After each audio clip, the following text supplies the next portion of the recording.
I remember the first time I saw that ridge rising from the burning sand of North Africa.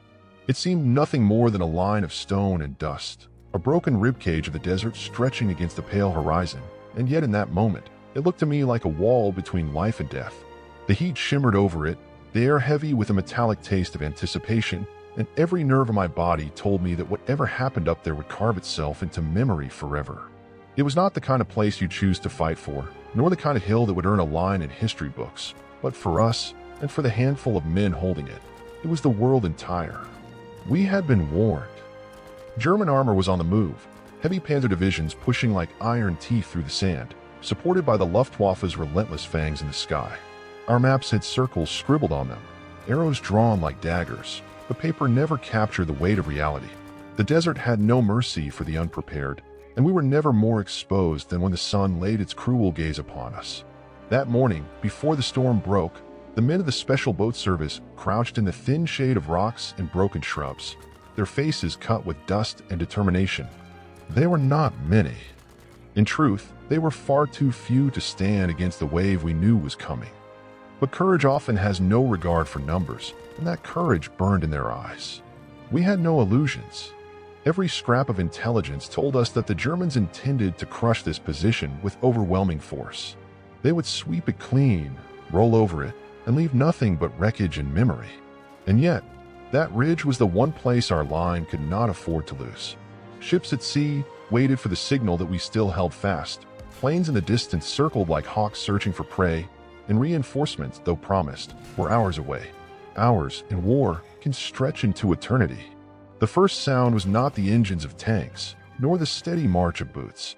It was the drone from above, faint at first, then thickening until the very air seemed to vibrate. German aircraft, sleek, menacing, their shadows flickering over the sand like vultures, swept in low. The ground shuddered when the first bombs fell, dust and flame leaping skyward as though the desert itself had erupted. The men on the ridge clung to their rifles and Bren guns, shielding their eyes, spitting grit from their mouths. I can still recall the sight of one soldier, Sergeant McAllister, wiping blood from a shallow cut on his cheek with the back of his hand, his grin a crooked defiance against the chaos unfolding around us.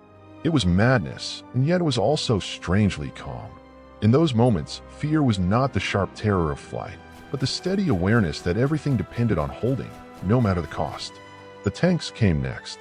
From the haze to the north, their silhouettes grew larger, hulking beasts grinding forward, treads chewing through the sand. The ridge seemed so small then, so fragile beneath the thunder of armor. Dust rose in clouds as the machines closed the distance, their guns belching fire, their commanders leaning out like hunters scenting prey. Against them, the SBS men were almost laughably outmatched, their weapons light, their ammunition limited. But they had the ground. And more than the ground, they had resolve. I remember how the first anti-tank rifle cracked, its report thin against the roar of battle, and yet it struck true. A German panzer lurched, smoke curling from its side, and cheers rose unbidden even as more shells screamed overhead. Each shot seemed to carry the weight of the world, each explosion tearing chunks of stone and sand from around them, and yet the men did not falter. They shifted position like ghosts, slipping between outcroppings, laying down fire, vanishing before the enemy could fix them in place. The ridge became a living thing, every rock hiding a defender, every shadow flickering with resistance. Still, the Luftwaffe circled. Their bombs tore gouges in the slope, their machine guns stitched death across the surface. At times it felt as though the entire sky had turned against us, a ceiling of steel and fire determined to bury the living. But when the smoke cleared after each run, there they were, those stubborn, dust-streaked figures, crouching low, eyes burning, ready to fight again. Courage, I thought then, is not the absence of fear. It is standing when fear itself tells you to crawl. The hours bled into one another, each moment heavy with expectation. The sun baked down mercilessly, sweat and dust mingling until every man was painted in a mask of exhaustion. Yet still, the ridge held. We knew that relief was promised, that ships and planes bore down upon us, but promises are paper in war, and the desert cared little for paper. What mattered was the now, the rattle of gunfire, the thunder of tanks, the scream of engines above. And then, just as the battle seemed to lean toward despair, a strange silence swept the field. It was not the silence of peace, but the pregnant pause of fate deciding its next move. Smoke drifted lazily in the air, flames licked at shattered armor, and in the distance, the German forces regrouped. They were not beaten, not yet. They had merely pulled back to gather their strength. And when they returned, we knew it would be with fury redoubled. On that ridge, as the sun began to lean westward, the men of the SBS tightened their belts, checked their dwindling ammunition, and glanced at one another with weary, unspoken understanding. They had survived the morning, yes, but the day was far from over. And as the sky to the north began to darken once more with the shapes of German planes, I felt a chill that no desert sun could burn away. The ridge was alive, yes, but for how long? The afternoon sun pressed down with such a crushing weight that even the wind, if it could be called that, carried no relief but only moved the dust in slow spirals that coated our tongues and made every breath feel like swallowing sandpaper. And as the men crouched lower behind the jagged outcroppings of the ridge, I felt the strange dissonance that often comes in battle when the mind, desperate for distraction, begins to notice the smallest, most trivial things, the glint of sweat sliding down the edge of a rifle stock, the way a torn piece of khaki cloth fluttered against a rock as if mocking the idea that anything fragile could survive here, or the steady pulse of my own heartbeat drumming in my ears louder than the distant engines that, even then, were gathering again in the north. The Germans had pulled back, but anyone with even a hint of soldier's instinct knew it was not retreat but the tightening of a spring, the preparation for a hammer blow that would strike harder than the first. And though every man along the ridge carried that knowledge deep within, there was something unspoken, almost sacred, in the way they met one another's eyes. For nothing needed to be said when all understood that to yield now would mean not merely the loss of ground, but the unraveling of something greater, an unspoken oath that the ridge, insignificant on any map, had become a bastion of defiance, and therefore must be held until strength itself gave way. I watched Captain Fraser, a man whose face was carved with the kind of weary humor only war can sculpt, move among his men with a deliberate calm, crouching to check a bandolier here, nodding to a gunner there, his very presence a reminder that leadership was not a matter of shouting orders but of carrying the weight of silence in such a way that others found courage reflected in your stillness. He was younger than his eyes suggested, yet every line of his posture carried the conviction that if this ridge was to be a grave, it would not be surrendered without a story that would echo across the desert sands long after the smoke cleared. There was Private Henshaw, whose hands trembled slightly whenever the ground shook with artillery, but whose aim, when pressed against the stock of his rifle, turned so steady and precise that one could almost forget the fear hidden beneath, and Corporal Singh, whose turban was streaked with dust but whose laughter, low, almost mischievous, erupted at the oddest times, as though to spit in the face of death itself, reminding us that even in the shadow of annihilation, the human spirit refuses to be entirely crushed. When the sound returned, it came not as a sudden roar but as a gradual crescendo, the engines of armored columns grinding forward, mingled with the deep, guttural thrum of aircraft overhead, until the very horizon seemed to bend under the weight of it. The Luftwaffe had returned, their formations sharper, their intentions clearer, and as their shadows once more swept across the ridge, the men instinctively pressed themselves lower, teeth gritted, not in submission but in anticipation. The first bomb struck farther down the slope, geysers of sand and flame erupting with such force that the ridge itself seemed to stagger. Then came the second wave, closer, ripping into shallow foxholes, tearing apart the stones that had moments before offered shelter, and in that chaos the tanks rolled forward, larger now, their armored hulls gleaming with the cruel sunlight, their guns elevated in unison like some mechanical chorus rehearsed to perfection.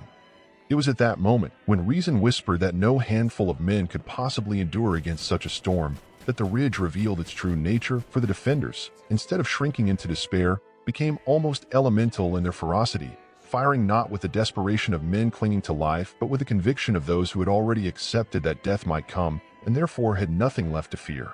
The Bren gun spat long bursts that cut down advancing infantry.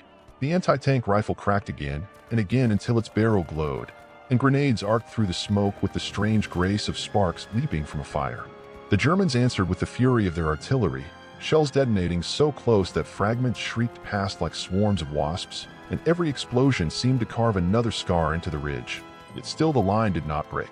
Smoke rolled upward in thick columns, mingling with the dust until the sky itself became a dirty canvas against which the silhouettes of men moved like shadows from another world. And in that grim theater, time lost meaning. Minutes bled into hours, and hours felt like entire lifetimes compressed into moments of terror and resolve. I remember distinctly the moment when one of the tanks, a heavy Panzer, ground forward too boldly, its commander exposed at a hatch, and from the ridge a single shot rang out. McAllister's rifle, steady as a promise, and the German fell back into his steel beast, lifeless, his fall unnoticed by the grinding machine that continued forward only to be met with a carefully placed charge that erupted beneath its belly. The fireball painting the desert with a cruel light, and though the explosion took several of our own with its shockwave, the cheer that followed rolled down the line like thunder, proof that even giants could bleed. And yet, as the smoke cleared and the echoes faded, the truth pressed upon us once again. For every tank destroyed, more advanced. For every aircraft driven away by gunfire, another circled overhead. For every squad of infantry shattered against the ridge, another pressed forward with grim determination. The desert was vast, the enemy endless, and the ridge, though stubborn, was finite. Ammunition dwindled, water ran low, and the faces of the men, though still resolute, carried the hollow eyes of those who had begun to glimpse the edge of endurance. Still, none spoke of retreat. It was as if the ridge itself had bound them with an oath, and perhaps it had, for the desert can turn stone into altar and blood into sacrifice, and those who fight upon it sometimes feel they are no longer merely men but instruments of something larger. As the sun dipped lower, staining the horizon in hues of crimson and gold, the Germans gathered once more, their tanks forming a line like teeth in a monstrous jaw, their aircraft circling with the patience of predators. The final assault had not yet begun, but every man knew it was coming, and in that waiting silence, broken only by the distant rumble of engines and the occasional cough of a dying fire, the ridge felt alive with anticipation, like a drum stretched taut before the strike. And then came the signal, distant at first, faint as a whisper carried on the hot wind, but unmistakable, the low rhythmic pounding of guns from the sea, followed by the far-off drone of engines not belonging to the Luftwaffe but to something else entirely. Reinforcements were coming, yet the distance was still too great, and the men who clung to that ridge understood with the clarity of soldiers who have lived too long under fire that they would have to withstand one more assault, one more storm of steel and fire, before salvation could possibly reach them. The sun dipped, shadows lengthened, and the horizon darkened with the shapes of enemy armor and aircraft gathering like a storm cloud ready to break. The ridge trembled beneath our boots, and for a breathless moment the entire desert seemed to hold itself still, waiting for the hammer to fall. And when it did, the world itself seemed to end. The final German assault came not as a sudden shock, but as a tidal wave that gathered strength in the far distance and rolled steadily forward until there was no mistaking its intent. A sound that seemed to rise from the very earth, a grinding of treads, a drumming of boots, and above it all the steady drone of Luftwaffe engines circling like vultures that had already chosen their feast. And as I crouched among the men on the ridge, pressed into the dust and listening to the air itself thicken with menace, I felt the peculiar stillness that often precedes great violence, the silence of breath held too long, of eyes searching the horizon, of hearts that know they may soon beat their last. The tanks came first, rolling over the scorched ground with mechanical certainty, each one a slab of iron that seemed almost alive in its hunger to grind the earth and all upon it into fragments, and they advanced in formation, a line so precise it could have been drawn with a ruler across the desert floor, their guns elevated in slow unison as though saluting the ridge before they brought their thunder crashing down. Between them, German infantry moved in dark waves, bayonets glinting in the last light of day, voices rising in shouts that carried across the burning air, not words we could understand but sounds of confidence, a belief that they were the hammer and we the anvil that must shatter. And circling above, the aircraft swooped lower, their shadows racing across the slope, engines shrieking like banshees announcing the doom of all who dared stand in their way.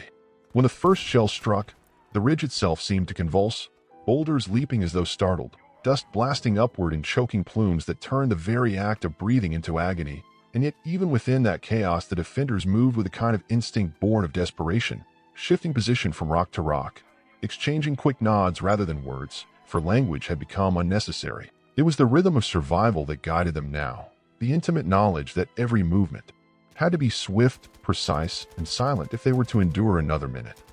The Bren guns rattled until barrels glowed, grenades burst with dull concussions that sent showers of sand into the air, and the anti-tank rifle, wielded now by Corporal Singh with an expression that seemed carved from granite, spat defiance into the approaching armor.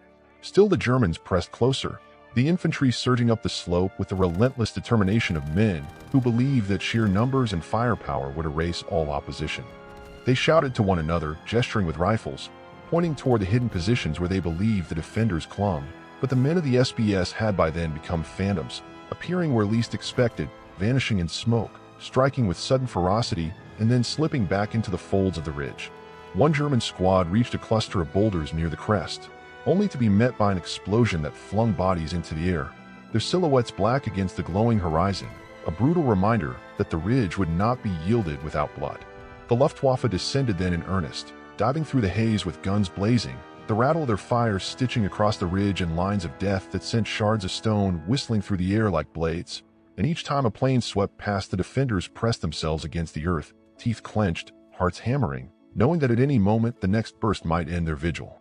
Yet somehow, through a mixture of luck, stubbornness, and sheer defiance, the line endured, and even as ammunition dwindled to a few precious rounds, each bullet was fired with the weight of a prayer behind it, each shot an offering to the hope that reinforcements truly were on their way. As the battle raged, the desert itself seemed to transform, the once familiar landscape dissolving into a vision of hell where smoke coiled upward like the breath of some great beast, where flames licked at the carcasses of burning vehicles, and where the cries of the wounded mingled with the grinding roar of machines in a cacophony that made thought itself a struggle.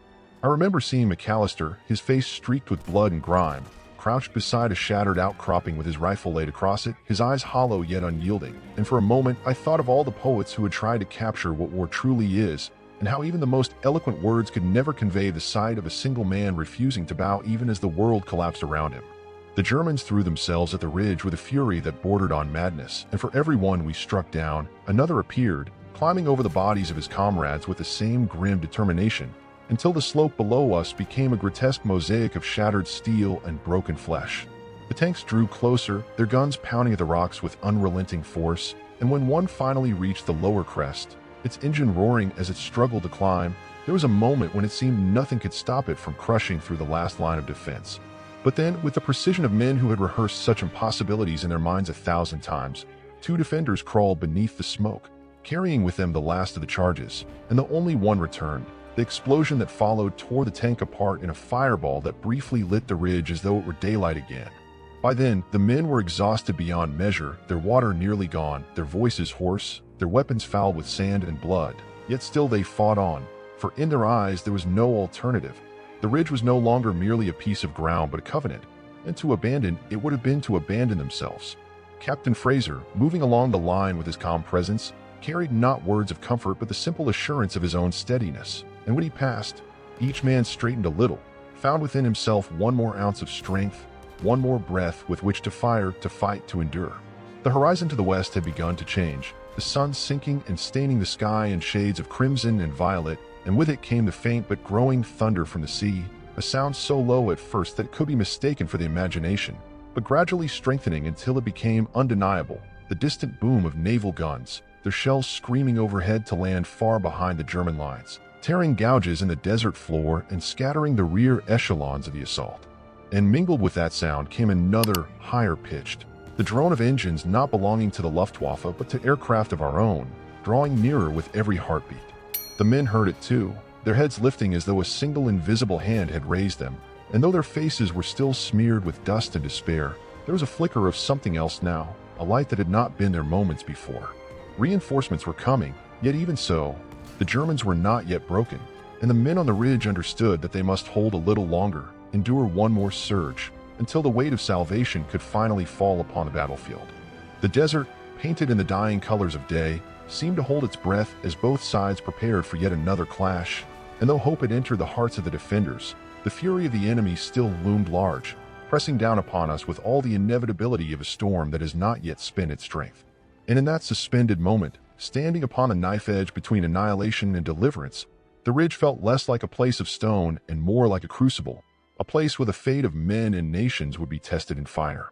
When the naval guns began to speak in earnest, their shells tearing the night sky with long arcs of incandescent fury, it felt as though the desert itself had been jolted awake from its deathly stillness. And for the first time that endless day, the men on the ridge lifted their heads not in defiance alone, but with the faint but unmistakable recognition that survival was no longer an abstract thought but a possibility written in the thunder of distant allies, and yet the promise of salvation. Though close enough to hear and even to feel in the tremor of the earth beneath us, remained maddeningly out of reach because the enemy, far from recoiling in shock, stiffened their ranks and threw themselves forward with an even greater determination, as though sensing that their window for victory was narrowing with each moment, and that the ridge must be taken before the arriving reinforcements transform hard battle into an impossible one.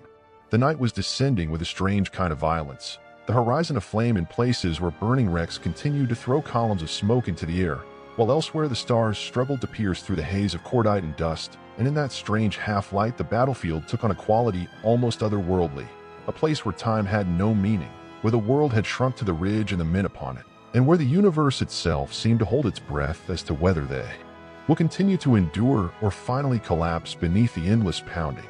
The Luftwaffe, unwilling to concede the sky without a final contest, swept down once more in snarling packs, their tracer fires stitching lines of flame across the ridge, their bombs falling with an inevitability that made even the bravest men grit their teeth and bury their faces into the sand. But this time, interwoven with their shrieks, came another sound, the rising drone of engines approaching from the west, a deeper, steadier tone that grew until it became clear that our own aircraft had finally arrived, and soon the heavens erupted in a chaos of dueling shadows, planes twisting and diving above us while the ground below convulsed in sympathy with their struggle.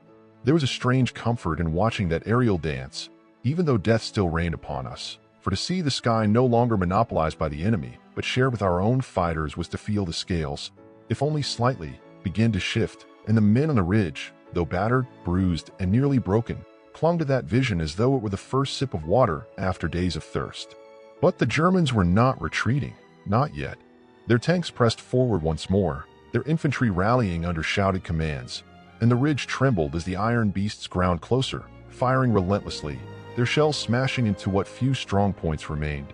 The defenders scrambled to answer, passing their dwindling ammunition hand to hand, making every round count, each shot the product of weary calculation rather than reflex, for there was no margin for waste.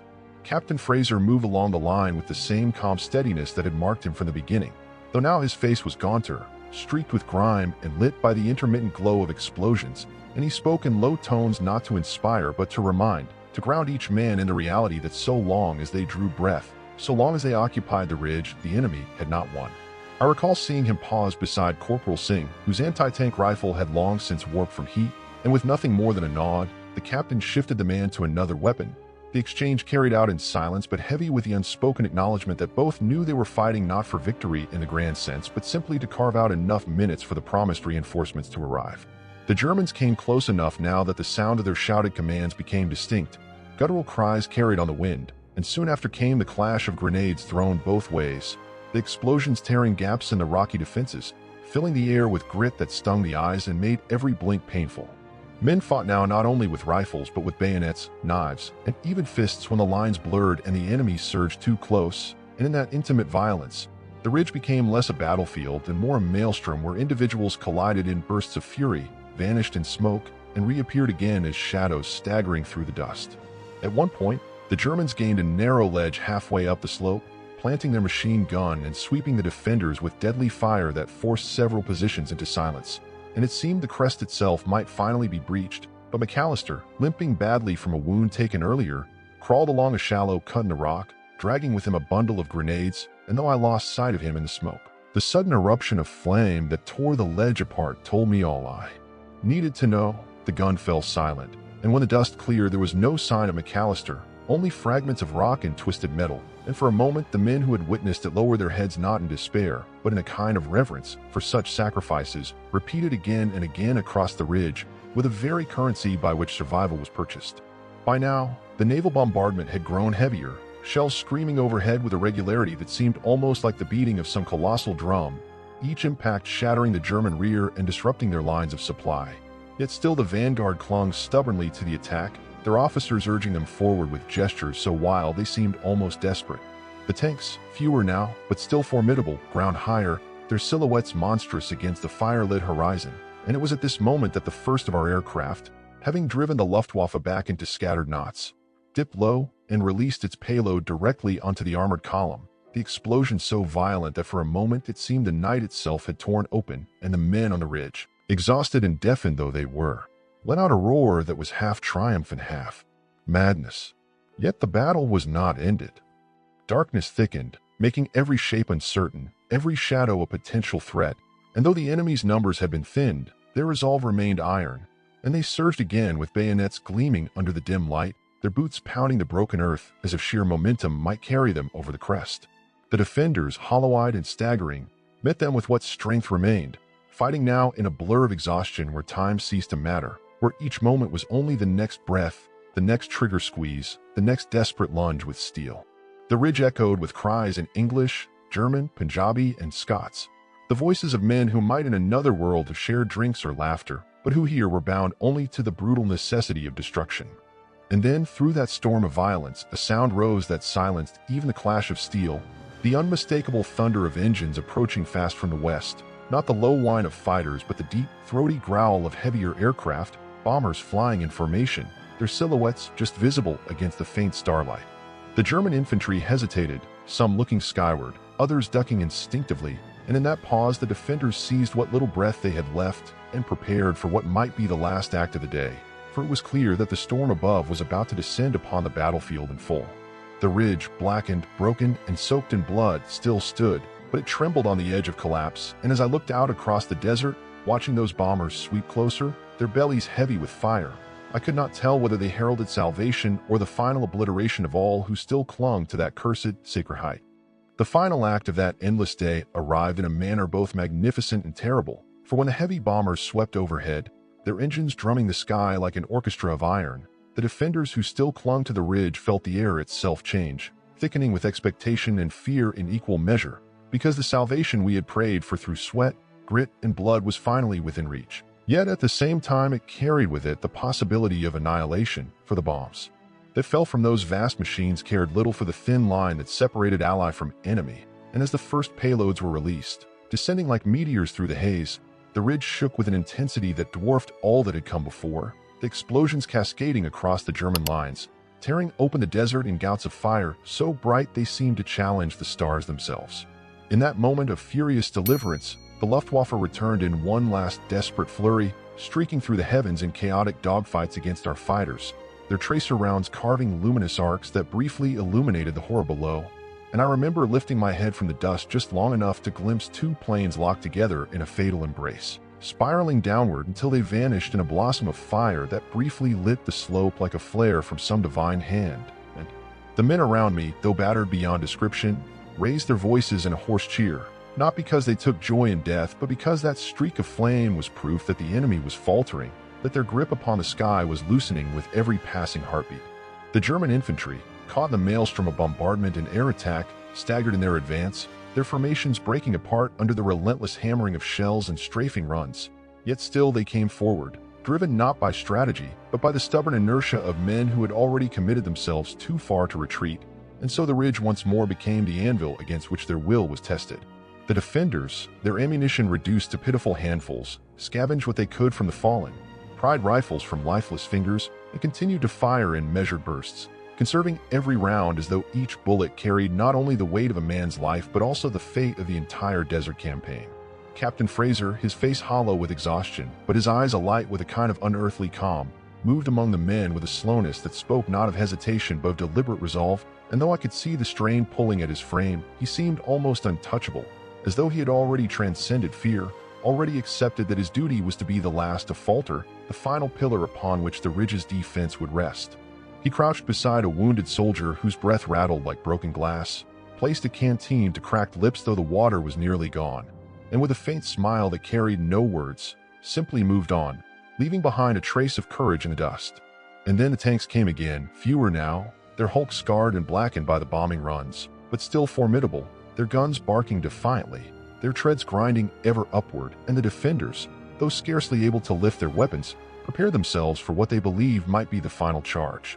Corporal Singh, blood seeping through the bandages wrapped hastily around his arm, dragged a box of charges toward the lip of the ridge, his movements slow but unyielding, and with a glance toward Fraser that required no words, he pressed forward into the smoke, disappearing into the chaos where the tanks loomed. What followed was hidden from us by dust and flame, but when a detonation roared from beneath the nearest panzer, hurling it sideways in a fountain of fire, we knew what he had done. And though no body was recovered, his name became etched into the very stones of that ridge in the hearts of those who witnessed his final act. The bombardment from the sea intensified, the Navy pouring steel into the desert as though to carve a wound so deep it could never heal, and our aircraft, now emboldened by the absence of organized Luftwaffe resistance, swooped lower and lower, their guns cutting swaths through the retreating infantry. At last, for the first time since dawn, the ridge was not under direct assault but stood instead as a battered citadel surrounded by a sea of devastation. Its defenders slumped among the rocks, too weary to cheer, too hollow to even speak, yet still alive, still holding the ground that had been promised to be held. But the silence that followed was not peace. It was heavier, darker, filled with the weight of absence, for when the smoke drifted away and the first reinforcements scrambled up the slope to reach us, they found a scene that no report could ever truly capture. Men staring blankly with eyes glazed by exhaustion, weapons scattered among shattered rocks, bodies strewn in grotesque postures both ours and theirs. The ridge itself carved into ruin by shellfire, until it resembled less a hill and more a graveyard of stone. The reinforcements, fresh-faced and brimming with the energy of those who had not yet fought, looked upon us with a kind of reverent horror, as though they were gazing not at comrades but at revenants who had clawed their way back from the abyss. I remember one young sailor, barely more than a boy, reaching down to help lift me from where I crouched, and in his eyes there was a question he could not frame in words. How had we endured? How had we stood against such fury when all logic said we should have been swept away? And I found that I had no answer for him, only a hoarse laugh that broke into coughing as the dust rose again. Perhaps there was no answer, or perhaps the answer lay buried with McAllister, with Singh, with the others whose names will never find their way into official communiques, but who nonetheless became the marrow of that ridge. As the reinforcements spread out, securing what little remained of the position and pressing the weakened Germans back into full retreat, the night deepened, the stars returning faintly through the thinning smoke, and I realized that though we had survived, the ridge would haunt us forever. It had demanded more than blood, more than courage. It had taken from us illusions, torn away the thin veil that separates men from the raw truth of mortality, and left in its place only a lingering silence filled with the memory of sacrifice. We had held, yes, but at what cost, and for what promise of tomorrow? When I closed my eyes that night, lying among the rocks still warm with the memory of fire, I heard again the drone of engines, the grinding of treads, the cries of men, but above all I heard the silence that followed, and in that silence, there was no triumph, no victory, only the uneasy knowledge that the desert keeps its secrets and that the ridge, though held, had taken a part of us that would never be returned. Perhaps that is the truest measure of valor, not the banners raised or the medals pinned, but the quiet absence that lingers afterward, the questions left unanswered, and the sense that some battles, no matter how bravely fought, are never truly over. And so the ridge remained, scarred but unbroken, its stones steeped in the blood of friend and foe alike, its shadows whispering to the wind the names of men whose courage had outlasted reason.